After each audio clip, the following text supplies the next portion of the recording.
자, 이제 마지막 12월 첫 주 또 온 가족이 함께하는 한울 예배입니다.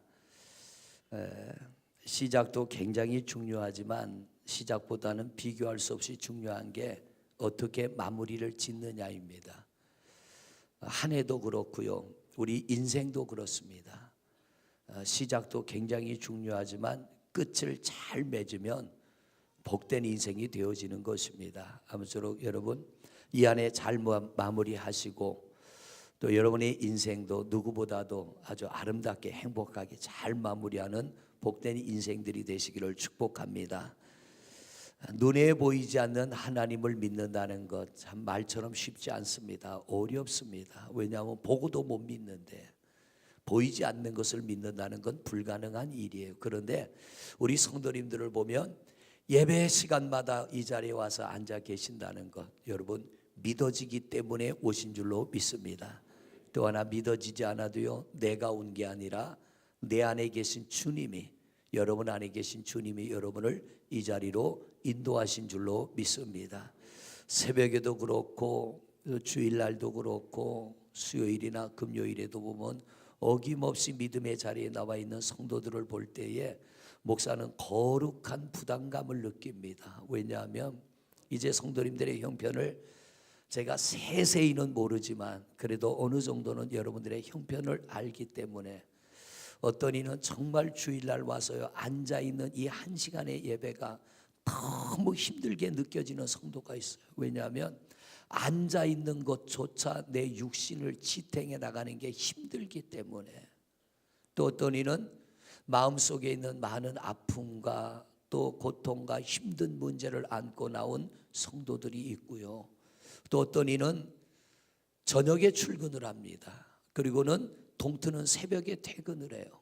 그래도 주일날 하나님 앞에 예배하려고 그 피곤한 몸을 끌고 나오는 성도들을 바라볼 때, 하나님 저들 은혜 받고 가야 될 텐데, 힘을 얻고 가야 될 텐데, 목사가 부족해서 축복의 통로가 되지 못하면 그 애쓰고 힘들게 왔던 예배가 행여 하나 헛된 예배가 되지 않을까, 이런 부담감을 갖기도 합니다.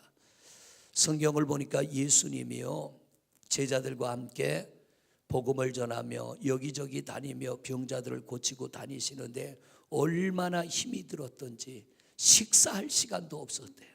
그래서 제자들더러 얘들아 배를 타고 저 건너편으로 가자. 그래서 배를 타고 건너편으로 가서 좀 휴식을 하면서 제자들과 식사도 좀 하려고 건너편으로 갔는데 이게 웬일입니까? 어떻게 알았는지 수많은 사람들이, 성경에 보니까 장정만 5,000명, 장정만 5,000명 수많은 사람이 예수님을 향해 옵니다. 그런데 오는 그들의 모습을 보니까 몸이 온전치 못해서 남을 의지하고 오는 사람, 엎혀서 오는 사람, 들것에 실려 오는 사람, 걸음을 제대로 못 걷는 사람, 앞을 보지 못하는 사람, 다양한 사람들이 한 가닥의 희망을 가지고 예수님 있는 곳으로 찾아옵니다.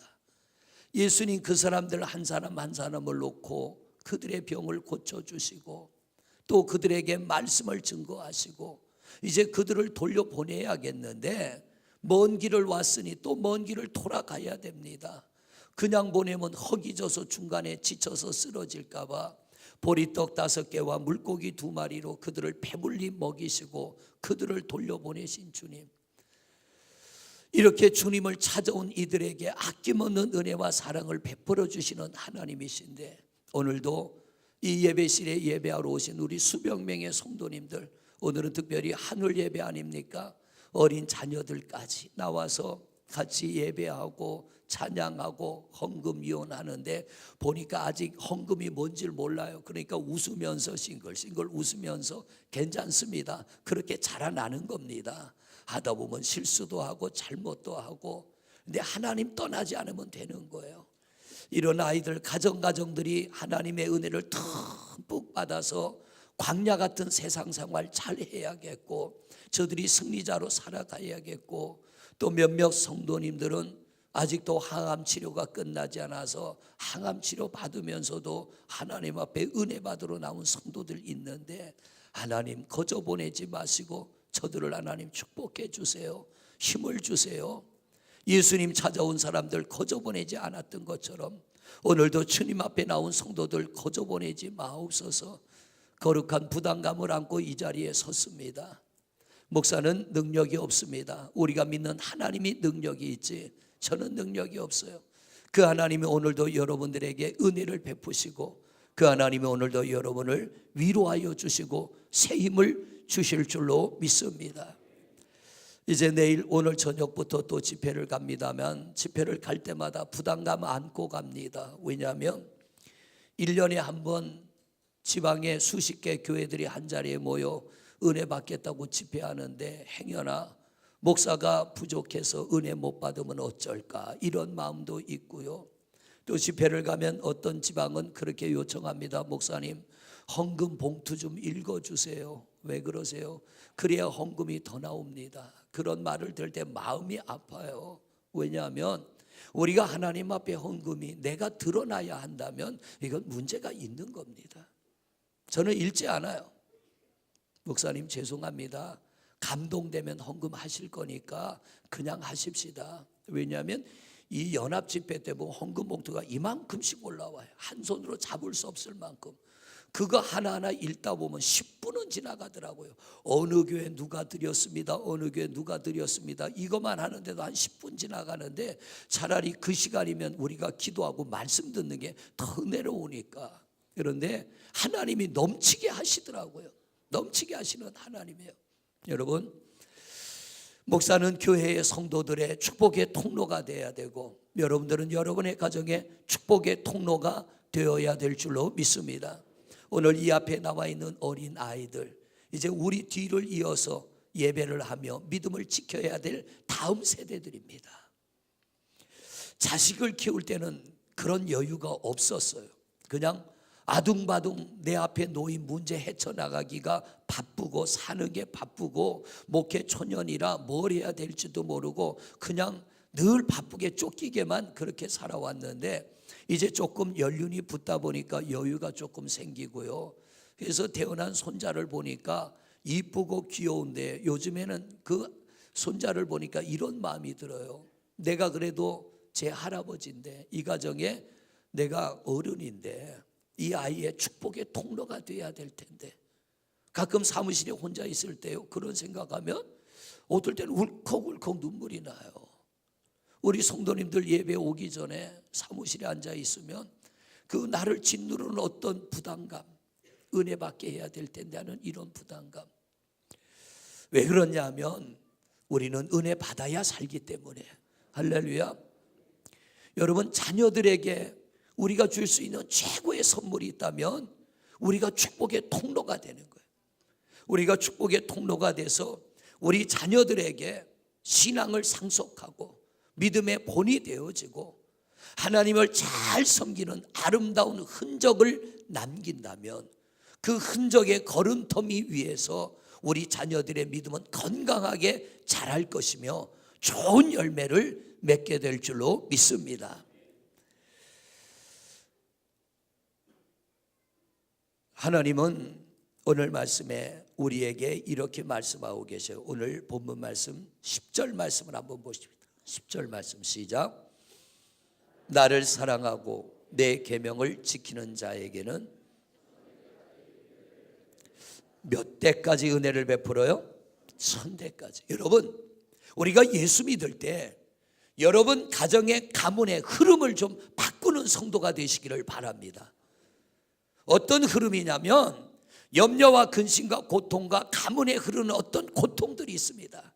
이거 우리가 잘라버리고 이거 차단해버리고 이제부터는 나로 비롯해서 나로 시작해서 내 가정에 내 가문에 하나님의 은혜가 하나님의 축복이 흘러 넘치는 그런 가문을 내가 만들리라. 할렐루야.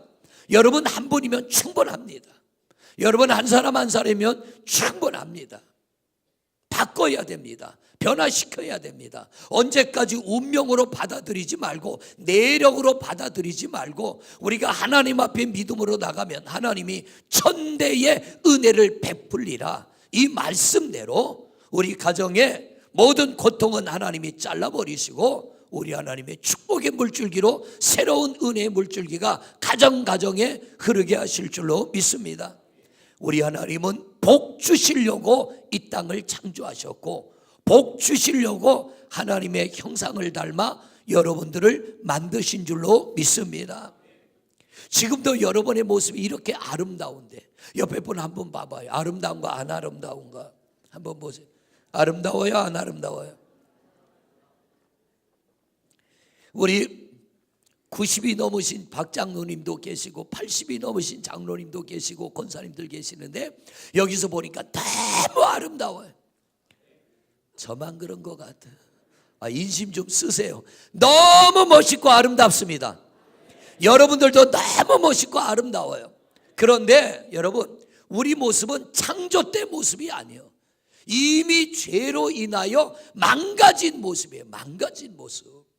구약 성경을 보면, 특히 창세기를 보면요, 700살을 살고 800살을 살고 900살을 살았어요.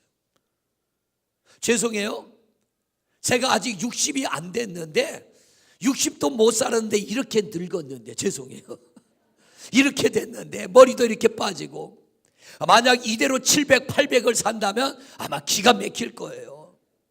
여러분도 마찬가지입니다. 이 인간이요, 죄를 지음으로써 망가지기 시작해서 우리도 이렇게 망가지고, 세상도 망가지고, 환경도 망가지고, 모든 게 망가졌어요. 하나님은 이 망가진 것을 새롭게 회복시키려고 우리에게 귀한 아들 독생자 예수 그리스도를 보내주셨고, 그에게 망가지게 한 근원, 모든 죄를 전가시켜서 예수님 십자가에서 죽으심으로 죄를 사하여 주시고 구원의 길을 열어주신 줄로 믿습니다. 하나님의 마음이에요. 우리 하나님이 창조한 목적은 복 주시려고, 예수님을 이 땅에 보내신 목적도 복 주시려고. 그러므로 예수 믿는 우리는 당연히 복을 받아야 될 줄로 믿습니다. 그러기 위해서는 축복의 통로가 돼야 돼요. 여러분 한 분 한 분이 축복의 통로가 돼야 되는데, 하나님이 어느 날 메소포타미아에 살고 있는 아브라함을 찾아가십니다. 그리고 아브라함에게 말씀하셔. 아브라함아, 너 여기 떠나라. 본토 친척 아비집 떠나. 그리고 내가 가라고 하는 그곳으로 가. 그래야 너는 복을 받아. 왜 하나님이 인류 문명의 발상지 메소포타미아입니다. 그 시대에, 아브라함의 시대에 가장 살기 좋은 곳이 메소포타미아. 근데 왜 하나님이 거기를 떠나라고 합니까? 여호수아 24장 2절의 말씀입니다. 같이 보십니다. 시작.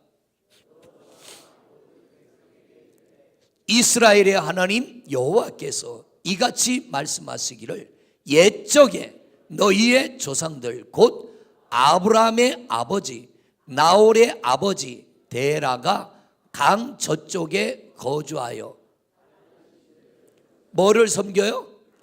하나님이 아브라함더러 너 부모 형제도 버리고 친척도 버리고 너 내가 원하는 그 자리로 가. 왜냐하면 그 당시에 메소포타미아는 가장 문명이 발달하고 사람 살기 좋은 곳이지만 문제가 하나 있어요. 그게 뭐냐면 하나님이 아닌 다른 신, 우상과 미신을 섬기는 동네입니다. 여러분, 기독교는 어떤 형상을 만들지 않아요. 왜냐하면 하나님 만들지 말라고 그랬으니까. 만들지 말라고 했으니까. 그런데 아브라함이 살던 메소포타미아, 지금도 보면 우상들은, 우상을 섬기는 사람은 뭐 이상한 걸 만들어 놓고 섬깁니다. 어떤 건 뱀을 만들어 놓고, 어떤 데는 사자를 만들어 놓고, 어떤 데는 호랑이를 만들어 놓고, 어떤 데는 이상한 그림을 그려 놓고 그것들 앞에 절하고 섬깁니다. 아브라함이 살던 메소포타미아는 우상을 숭배하는 동네예요.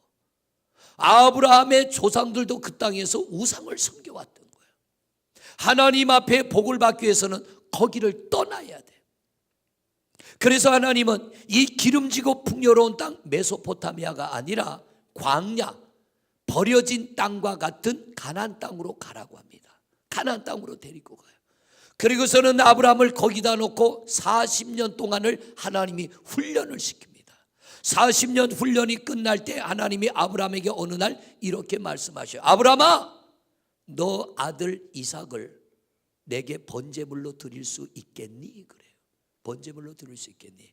이게 무슨 말이냐면 오늘 7절 말씀 보세요. 7절 말씀 시작. 나 외에는 다른 신들을 내게 두지 말지니라. 나는 누굴 말합니까? 나는 누구? 하나님. 나 외에는 다른 신이라고 하는 이 신이 뭐냐면 원어를 찾아보니까 엘로힘입니다. 하나님을 엘로힘이라고 그러잖아요. 나 하나님 외에 다른 것을 하나님으로 섬기지 말아라. 다른 것이 하나님 되면 안 된다. 다른 것이 하나님이 되면 내가 저주를 내릴 거야. 그런데 나 하나님만을 하나님으로 섬기면 천대의 은혜를 베풀고 천대의 복을 주리라.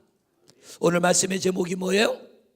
축복의 통로, 천대의 복. 다음 주까지 이어갈 겁니다. 다음 주까지 2주를 연속해서 우리가 하나님의 말씀으로 은혜를 받을 텐데, 우리가 예수를 믿으면 축복의 통로가 돼야 되고, 우리가 하나님 앞에 큰 복을 받아 천대의 복을 상속할 수 있는 그런 믿음의 사람이 되어야 되는데, 그러기 위해서 우리가 해야 될 일이 뭐냐면 다른 것을 하나님처럼 섬기지 말라는 거예요. 다른 어떤 것을. 하나님이 아브라함에게 아브라함아 너 이삭, 여러분 나이 100살에 얻은 아들이에요. 100살에 얻은 아들. 그 아들이 자라나서 이제 16, 17살 됐습니다. 한창 이제 청년으로 커가는 자기 생명보다 몇십 배 귀한 이삭을 너 번제물로 내게 드려라. 여러분 왜 하나님이 이런 말씀하십니까? 아브라함에게 있어서 아들 이삭은 100살에 얻은 아들이에요. 하나님보다 귀하게 여길 수 있어요. 아브라함이 하나님보다 아들을 더 귀하게 여길 수 있는 거예요. 그러니까 하나님께서 너 나만 하나님으로 여기냐? 너 나만 하나님으로 인정하니? 그거 보여봐 하는 거예요. 너 나를 진짜 하나님으로 믿느냐? 아브라함이 하나님의 말씀에 아멘하고 순종하며 아들 이삭을 데리고 모리아산에 올라가 하나님의 말씀대로 장작을 쌓아놓고 그 장작 위에 아들을 꽁꽁 묶어 올리고 칼로 아들을 잡으려고 할 때 하나님이 다급하게 말리지 않습니까? 아브라함아 아브라함아 부릅니다. 이제야 네가 나를 경외하는 줄을 내가 알겠노라. 이 말은 네가 진짜 나만 하나님으로 섬기는구나. 할렐루야. 여러분 진짜 하나님을 섬기는 이들에게 하나님은 약속의 말씀대로 천대의 은혜를 베풀어 주시는 줄로 믿습니다. 오늘 저는 여러분에게 그렇게 묻고 싶어요. 여러분의 하나님은 누굽니까? 여러분의 하나님은 누구십니까? 보세요. 올해 이제 11달 달려왔어요.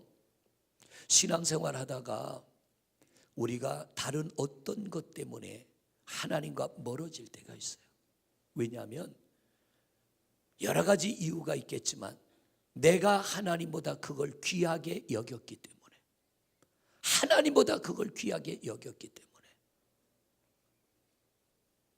어떤 이에게는 자존심이 하나님이 되는 사람이 있어요. 어떤 사람에게는 명예와 권세가, 다른 것에는 시간도 물질도 아까운데 명예와 권세를 얻는 데는 빚을 내서라도 하는 사람들이 있어요. 왜 그래요? 그게 하나님이에요. 그게 하나님. 우리 하나님 앞에는요, 오늘 하나님께서 나 외에는 그럽니다. 나 말고는 다른 것을 하나님처럼 너희가 섬기지 마라. 다른 것을 나처럼 귀하게 여기지 마라. 오직 나 하나님만을 너희가 진정한 하나님으로 제대로 섬긴다면 내가 너희에게 천대의 은혜를 베풀어 주고 천대의 복을 주리라. 여러분이 신앙생활 하다가 믿음이 약해지고 교회 가기 싫어지고 예배하기 싫어질 때 하나님 때문이 아니에요. 다른 것 때문이에요. 이건 뭐냐면 하나님보다 그것을 소중히 여겼기 때문에. 하나님을 소중히 여긴다면 우린 그런 걸 치고 나가야 돼. 그게 하나님을 소중히 여기는 사람, 하나님만을 섬기는 하나님의 사람인 줄로 믿습니다. 어떤 이는 사업하다 부도가 나면 교회를 안 나오려고 그래요. 물질이 하나님이 된 거예요. 어떤 이는 살다 보면 가정에 어려움이 올 수 있어요. 부부간에도 서로 헤어질 수도 있어요. 여러분, 그것 때문에 하나님을 떠나는 건 옳지 않는 거예요. 그 어떤 것보다 우리는 하나님을 소중히 귀하게 여겨야 될 줄로 믿습니다. 아브라함은요, 자기의 16, 17살 된 아들보다 하나님을 귀중히 여겼기 때문에 하나님의 말씀에 아멘하고 모리아산으로 올라간 거예요. 그 아브라함의 믿음을 보시고 지금까지 하나님은 그 자손들에게 은혜를 베풀고 계시는 줄로 믿습니다. 여러분, 성경에 나오는 많은 인물 중에 사울왕을 여러분은 너무 잘 아셔요. 히타 좀 꺼요. 사울왕을 여러분이 너무 잘 아시는데, 이 사울을 보면 하나님께서 그의 겸손함을 보시고 왕의 자리에 세웠어요.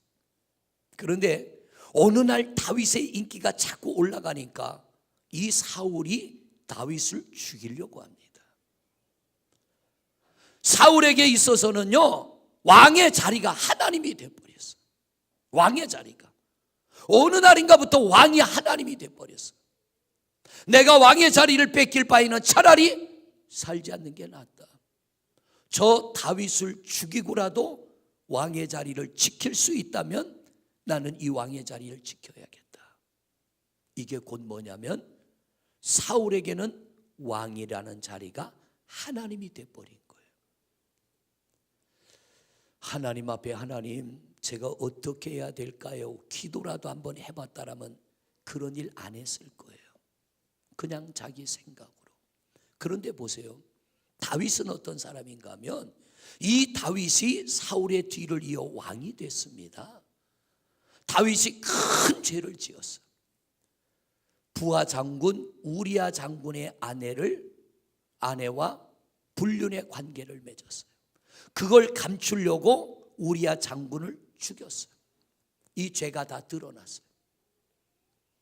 그때 이 다윗이 하나님 앞에 엎드려 하나님 내가 잘못했습니다 기도할 때에 다윗이 뭐라고 기도하면 시편 51편 11절입니다. 시편 51편 11절 시작. 나를 주 앞에서 쫓아내지 마시며 주의 성령을 내게서 거두지 마. 왜 하나님이 다윗을 붙들어 주십니까? 사울은 다윗의 인기가 올라갈 때 다윗을 죽이고라도 왕의 자리를 지키려고 했어요. 그런데 다윗은요, 자기 죄가 드러날 때 하나님 내가 잘못했습니다, 그러나 왕의 자리는 지켜주세요가 아니에요. 내가 이까지 왕의 자리에서 내려가도 괜찮아요. 하나님 내가 권세가 없어져도 괜찮아요. 그러나 하나님 나를 버리지만 말아주세요. 하나님 나를 버리지만 말아주세요. 내 안에 임한 성령만큼은 거두지 말아주세요. 이게 뭐냐면 하나님만을 섬기는 믿음인 줄로 믿습니다. 하나님이 다윗을 용서해 주셔요. 그를 붙들어 주셔요. 천대가 은혜 받고 천대가 복을 받는 믿음이 뭐냐면 하나님만을 하나님으로 인정하는 겁니다. 자, 가룟 유다에게는 뭐가 하나님이었을까요? 돈이 하나님이에요. 돈이 하나님. 여러분, 우리가 신앙생활하면 하나님이 건강도 주시고 물질도 주시고 여러 가지 은혜를 주셔요. 그러나 그게 우리 믿음의 본질은 아닙니다. 그게 우리 믿음의 본질이 돼서는 안 돼요. 우리 믿음의 본질은 뭐냐면 내가 원하는 그것이 없어도, 내가 원하는 그것이 이루어지지 않아도 우리는 여전히 하나님을 향한 진실된 마음의 예배자가 되어야 될 줄로 믿습니다. 그가 하나님 외에는 다른 것을 섬기지 않는 거예요. 가룟 유다는 돈이 하나님이 돼가지고요, 예수님마저, 자기 스승 예수님마저 은 30냥에 팔아먹습니다. 결국은 어떻게 돼요? 스스로 목숨을 끊어버리고 말아요. 여러분들이 잘 아는 나오미의 가정, 룻기에 나오는 나오미의 가정, 흉년이 들었습니다. 모압 땅으로 살려고 내려갔어요. 왜? 모압 땅은 흉년이 들지 않았으니까. 가족을 다 이끌고 모압 땅으로 내려갔는데 이게 웬일이에요? 너무너무나 심각한 문제가 찾아와요. 남편이 죽고요, 두 아들이 죽고요, 폭삭 가정이 무너져서 먹을 것도 없는, 남에게 가서 얻어먹어야 살 정도로 심각한 문제가 찾아와요. 그때 나오미가 깨닫습니다. 하나님을 떠난 것이 문제구나. 내가 물질을 하나님으로 삼고 내 가정의 재물을 하나님으로 삼아서 위기가 오고 어려움이 왔다고 하나님을 떠난 것이 문제구나. 그리고 베들레헴으로 돌아갈 때 룻이라고 하는 모압 여인, 우상과 미신을 섬기는 며느리가, 어머니 나도 같이 갈 거예요. 나오미가 말합니다. 너 나 따라와야 아무 소망이 없다. 왜? 우리 집은 폭삭망해서 재산도 없고 너에게는 남편도 없고 아무것도 없지 않냐. 그때 룻이 뭐라고 합니까? 나는 재산 때문에 가는 것도 아니고 남편 때문에 가는 것도 아니고 어머니가 어떤 많은 것을 가지고 있어 내가 그것 때문에 어머님을 따라가는 게 아니라 하나님 때문에 갑니다. 그래요. 내가 하나님을 섬기려고 어머님을 쫓아가는 겁니다. 이 몰락한 가정을 나오미가 세웠어요. 나오미가 일으켰어요. 하나님을 하나님으로 인정할 때 이 나오미가, 이 룻이 나오미의 가정에 축복의 통로가 되어진 줄로 믿습니다. 여러분, 우리가 이 자리에 왜 있습니까? 하나님이 나를 잘되게 해줬기 때문에 있습니까? 우리 믿음의 조건은 그게 아니에요. 하나님이 내가 원하는 그것을 주셔서 여러분이 이 자리에 있다면 우리는 한번 생각해 봐야 돼요. 내가 원하는 그것이 내게서 없어져도, 내가 원하는 그것을 하나님이 내게 주시지 않아도 우리는 변함없이 이 자리에 나와 예배하는 여러분이 되시기를 축복합니다. 그게 하나님만을 섬기는 믿음인 줄로 믿습니다. 그런데 과연 그런 믿음의 사람이 몇 명이나 되겠냐는 거예요. 오늘 하나님이 천대의 은혜를 베풀고 천대의 복을 주시는데 조건이 있습니다. 첫째 조건이 뭐냐면 나 외에 다른 것 섬기지 마. 나 외에 다른 것을 하나님으로 여기려고 하지 마. 하나님으로 섬기려고 하지 마. 그래야 내가 너희에게 천대의 은혜를 베풀고 천대의 복을 줄 거라고 합니다. 소중하죠. 돈 소중합니다. 학교도 소중합니다. 명예도 소중하고 진급도 소중하고 권세도 소중하고 다 소중합니다. 그러나 하나님과는 비교할 수 없는 거예요. 우리가 보기에는 귀한 가치인 것 같지만 하나님이 보실 때는 아무것도 아니에요.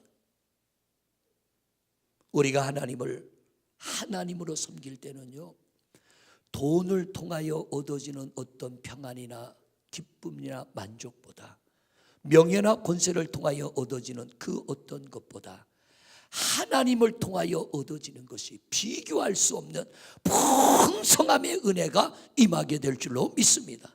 그래서 하나님이 천대의 은혜를 베풀리라는 거예요. 자,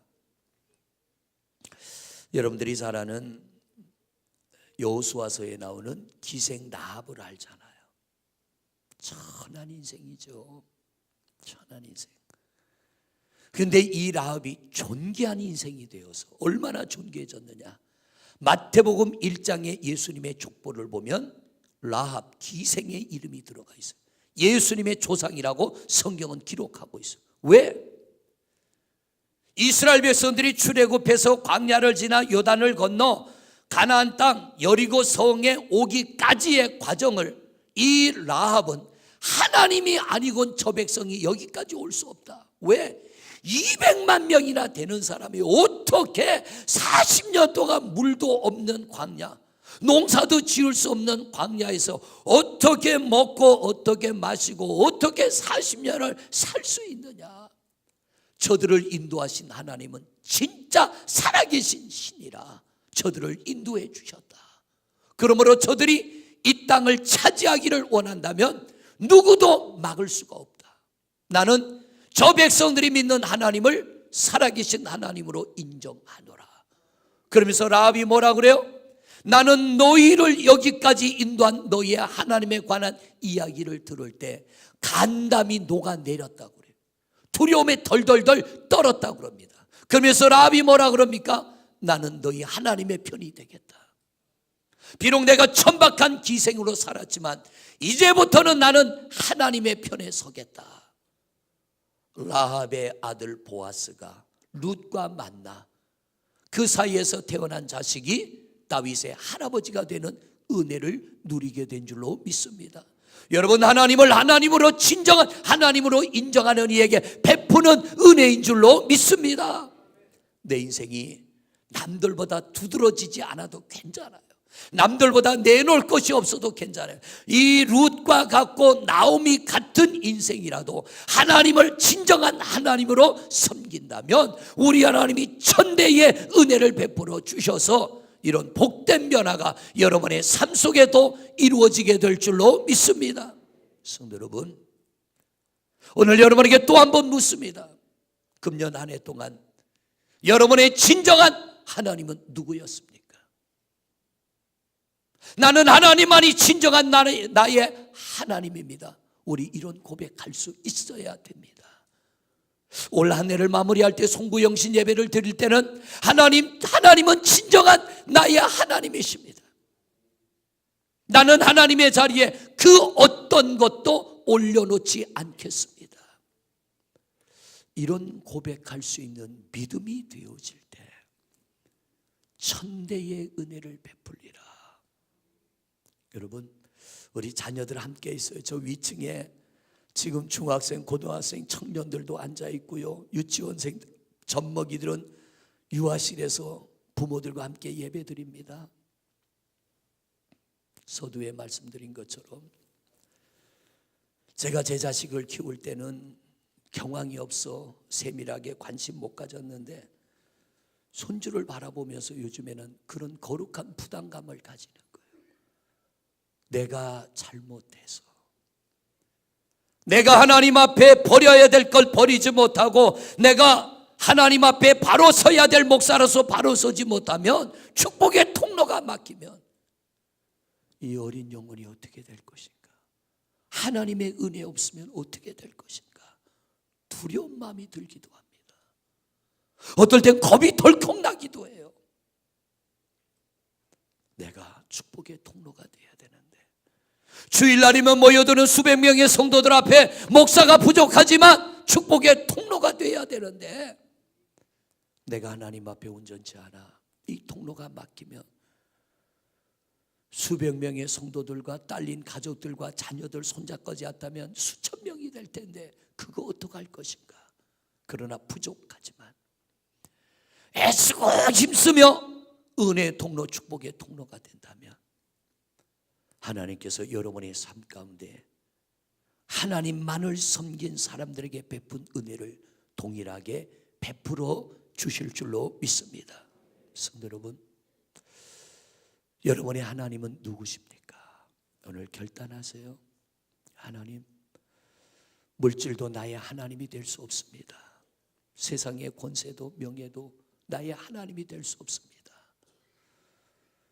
그 어떤 것도 하나님을 대신하지 않겠습니다. 다윗같이 내 죄로 인하여 하나님, 내가 오늘 이 어려운 지경에 처했지만 하나님, 왕의 자리가 떠나가도 괜찮아요. 권세의 자리에서 내려가도 괜찮아요. 하나님만 나의 하나님이 되어 주십시오. 내 죄값으로 인하여 모든 걸 잃어버려도 하나님만 나의 하나님이 된다면 다윗은 그거 받아들이겠다는 거예요. 그거 인정하겠다는 거예요. 우리 이런 믿음으로 하나님을 섬기시되 금년의 마지막 달 12월 이 한 달 진정한 하나님은 나의 하나님이십니다. 이 고백을 드릴 수 있는 여러분들이 되시기를 바랍니다. 그리고 그렇게 하나님을 예배하시기를 바랍니다. 하나님의 약속은 이루어집니다. 우리가 믿고 하나님을 섬길 때에 나를 사랑하고 내 계명을 지키는 자에게는 천대까지 은혜를 베푸느니라. 언젠가는 여러분도 저도 떠나고 말 것입니다. 언젠가는 떠날 것입니다. 남겨진 이 땅에 남겨진 우리 자손들 내가 지켜줄 수 없어요. 내가 뭘 해줄 수 없어요. 그러나 내가 축복의 통로가 되어 믿음을 지킨다면 우리가 떠나도, 그들을 이 땅에 두고 떠나도 하나님이 우리보다 월등히 더 잘 지켜주시고 때를 따라 은혜 베풀어 주실 줄로 믿습니다. 할렐루야. 하나님의 약속입니다. 우리 예수 잘 믿어. 우리 하나님 잘 믿어. 축복의 통로가 되시기를 바랍니다. 천대의 복을 상속하는 성도님들이 되어지시기를 주님의 이름으로 축원을 드립니다.